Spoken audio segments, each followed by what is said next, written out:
Hello dear students, कैसे हैं आप लोग। होप आप सभी लोग फिट एंड फाइन होंगे और अपनी शॉर्ट हैंड की प्रैक्टिस को भी बहुत अच्छे से मैनेज कर रहे होंगे। किसी भी तरह की इस प्रैक्टिस में प्रॉब्लम आती है तो उसको सॉल्व करने के लिए मैं आपके लिए अवेलेबल हूँ। मैं आपको हर सोल्यूशन बताऊंगी, हर ट्रिक बताऊंगी, जिससे कि आप शॉर्ट हैंड को बहुत ईजिली मैनेज कर पाएँ। ठीक है, ताकि आपकी ग्रिपिंग स्ट्रांग हो और आप कॉन्फिडेंटली शॉर्ट हैंड को लिख पाएँ। ठीक है, तो उस कंडीशन में आप समझिए कि हम वर्ड्स को किस तरह से बना रहे हैं। ऑलरेडी मैं आपको first chart and second chart explain कर चुकी हूँ। आज जो मैं आपको एक्सप्लेन करने वाली हूँ that is the third chart. ठीक है, इस थर्ड चार्ट में मैं आपको जो रूल्स बताऊंगी उससे जो रिमेनिंग लेटर्स हमारे बच गए हैं उन लेटर्स पे हम वर्क करेंगे। तो चलिए देखते हैं without wasting a single minute of time कि हमारे वो वर्ड्स किस तरह से बनते हैं हमारी शॉर्ट हैंड में और हम किस तरह से इजिली उनको लिख सकते हैं। तो चलिए स्टार्ट करते हैं। The title is chart third. देखिए, चार्ट के थ्रू बताने का मोटिव ये है कि आप वर्ड्स को कनेक्ट करके पढ़ पाए।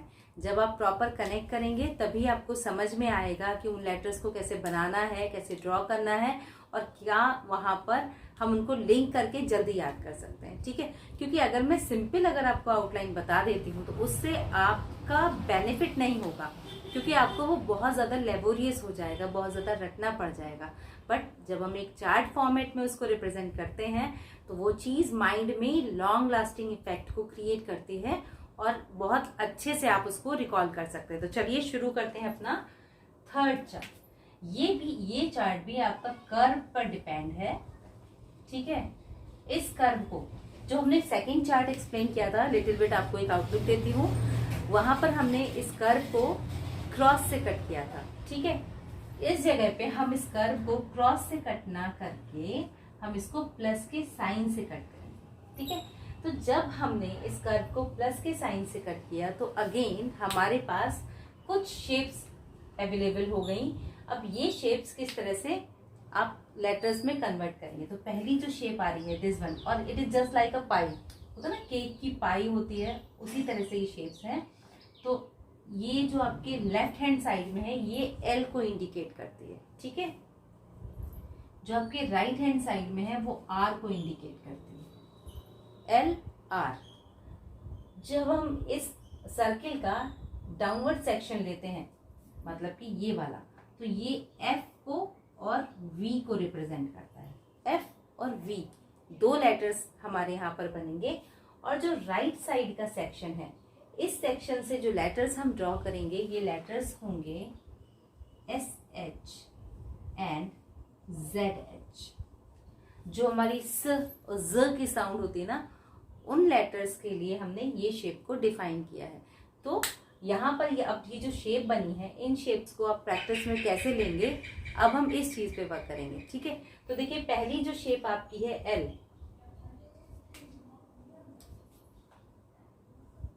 और यहाँ पर लाइट डार्क का फॉर्मेट, जहां पर दो कॉन्सोनेंट होंगे वहां पर आएगा। जहां पर सिंगल कॉन्सोनेंट है वहां पर हम लाइट और डार्क का फॉर्मेट फॉलो नहीं करेंगे। जो एल कॉन्सोनेंट है ये नॉर्मल हैंड फ्लो पे बनेगा। और आप इसको किस तरह से बनाएंगे कि एक अपवर्ड बनाएंगे और एक डाउनवर्ड बनाएंगे। देखिए अपवर्ड फॉर्मेट में ये हमने बनाया, आपकी जो बुक है उनमें अपवर्ड ही बताया जाता है, बट इन फ्यूचर हम डाउनवर्ड वर्क पे भी वर्क करते हैं। तो इसमें डिफरेंस ये होता है कि सेम डायरेक्शन में एक लेटर हम अपवर्ड बनाते हैं और एक लेटर हम डाउनवर्ड क्रिएट करते हैं। ठीक है, तो इस तरह से ये बन गया हमारा L. The second letter is R. तो आर किस तरह से बनाएंगे, ये भी डाउनवर्ड आएगा इस तरह से। अब देखिए यहाँ पर आर जो है ये कर्वी स्ट्रोक है, फर्स्ट थिंग। सेकेंड थिंग, ये अदर कॉन्सोनेंट्स में जुड़ने में हमें प्रॉब्लम क्रिएट करेगा। ठीक है, तो इसकी प्रॉब्लम का सोल्यूशन मैं आपको इस पूरे चार्ट को एक्सप्लेन करने के बाद में बताऊंगी। पहले हम यहाँ इस चार्ट पर वर्क कर लेते हैं। ठीक है, तो ये बन गया आर। इसके बाद हमारा फॉर्मेट चलता है डार्क का, पहले हम लाइट लिखते थे, एंड डार्क। ठीक है, अब दो लेटर्स हैं हमारे पास, तो एक एफ और एक वी। जो एफ बनाएंगे वो कैसा बना, इस तरह से, और ये बनेगा लाइट। वी बनाएंगे डार्क, ठीक है, एफ लाइट वी डार्क। इसके बाद जो लेटर है that is S H and Z H, ठीक है।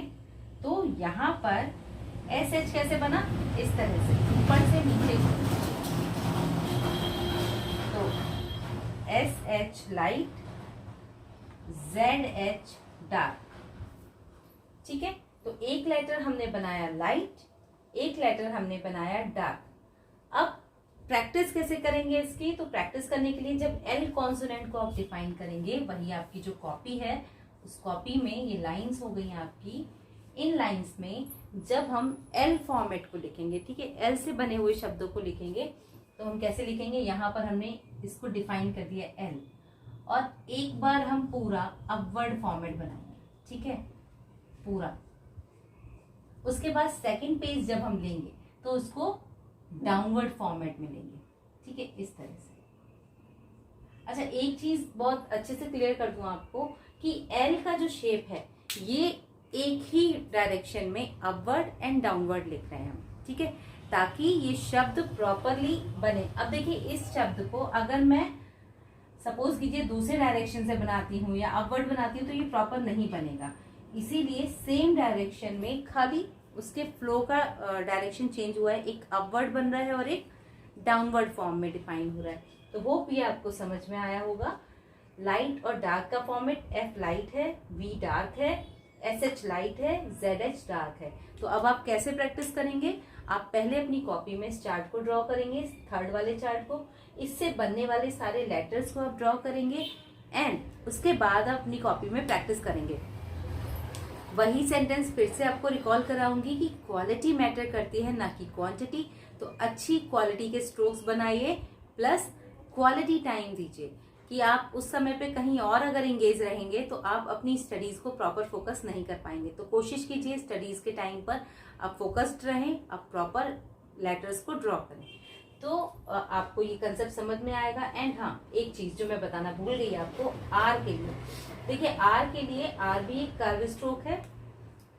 कर्व स्ट्रोक होने की वजह से जब हम इसको बनाते हैं तो ये भी थोड़ा सा प्रॉब्लम क्रिएट करता है। तो हम क्या करेंगे यहाँ पर कि जो हमारा पहला वाला चार्ट था, याद होगा आपको किस तरह से हमने बनाया था पहला चार्ट। इस चार्ट को हमने क्या किया था, एक एंगल बना था 60 डिग्री का, जो हमने इंडिकेट किया था जे और जे के लिए। उसी फ्लो में एक एंगल बनाएंगे हम 30 डिग्री और ये आर को इंडिकेट करेगा। इन दोनों को लिखते समय कैसे डिफाइन करेंगे वो जल्दी ही नेक्स्ट वीडियो में मैं आपको बताऊंगी। अभी आप आर का ये फॉर्मेट प्रैक्टिस में लेंगे जो कि नीचे से ऊपर बनेगा, ठीक है, ऊपर से नीचे नहीं आएगा, क्योंकि चे जो आपने बनाया है वो ऊपर से नीचे बनाया है, और ये जो आर बनेगा ये जिसमें सबसे ज्यादा कंफ्यूजन क्रिएट होता है। तो आप इसको नीचे से ऊपर बनाएंगे और इस शब्द का एंगल 30 डिग्री का डिफाइन होगा, ठीक है। तो मैं यहाँ पर मार्क बना दे रही हूँ जिससे आपको कंफ्यूजन ना हो कि कौन सा लेटर कैसे बन रहा है। इसको आपको ड्रॉ नहीं करना है, खाली समझना है, ठीक है। जब आउटलाइन आप प्रैक्टिस में लेंगे तो ये एंगल्स या फिर हम कहें कि ये एरोज बनाने की जरूरत नहीं है, एरो आपके ऑटोमेटिक एडजस्ट हो जाएंगे। तो आपका थर्ड चार्ट भी कंप्लीट हुआ। कुछ लेटर्स, कुछ वर्ड्स आपके बचे हैं जिसको कि नेक्स्ट वीडियो में जल्दी ही आपके लिए कंप्लीट करूंगी। तब तक के लिए इन वर्ड्स की प्रॉपर प्रैक्टिस कीजिएगा। किसी भी तरह का कोई कंफ्यूजन होता है तो आप कमेंट बॉक्स में आके हमसे पूछ सकते हैं, उसका रिप्लाई मैं आपको एज सून एज पॉसिबल करूंगी। एंड अगर आप हिंदी शॉर्ट हैंड में इंटरेस्टेड हैं तो हमारा चैनल दिशा कंप्यूटर शॉर्ट हैंड क्लासेस भी लाइक, शेयर एंड सब्सक्राइब कर सकते हैं। Keep learning, keep watching, stay connecting, have a good